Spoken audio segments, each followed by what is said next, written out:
Hello guys welcome to my mini vlog. आज चाहिँ म बिहानको खाना सब्जीको लागि आलु काट्दैछु।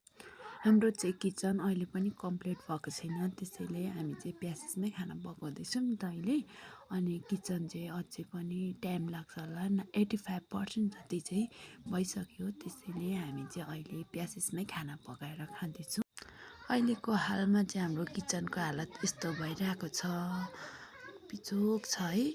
अनि हामी चाहिँ खाना बाहिरै प्यासेसमा पकाएर रमित हेर्दै खाँदैछौँ। आजको यो किचनको लागि चाहिँ हामी माटो बोकेर पराल काटेर अलिअलि मिक्स गरेर हिलोमा बनाउनेवालामा छौँ। चुल्हा पनि भत्किरहेको छ, त्यसैले म चाहिँ पराल लिएर काट्दैछु।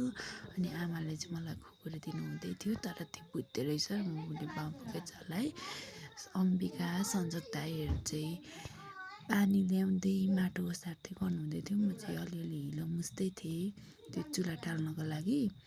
अनि नाना पनि आएर हिलो मुछिदिन थाल्नुभयो, म चुल्हा टाल्न थालेँ। चिया पनि खायौँ दिउँसोको। हाम्रो हिलो चाहिँ मुछेर यतिको भयो। अनि भित्रको काम सकेर चाहिँ हामी बाहिर निस्क्यौँ। मेरो हात चाहिँ हिलो हिलो भएर नङभित्र पुरा हिलो गाडिएको थियो। अनि किचन सफा गरेर बाहिर निस्किँदाखेरि चाहिँ दिया आइपुगेछ।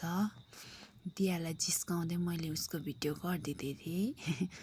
अनि हामीले चाहिँ फेरि बाहिर चुल्हा बनाऊँ भनेर चाहिँ माटो बोक्यौँ अलिअलि। अनि आजको भिडियो यति नै। मन पऱ्यो भने लाइक कमेन्ट सेयर गरिदिनु होला। बाई बाई, टाटा, सी यू नेक्स्ट भिडियो।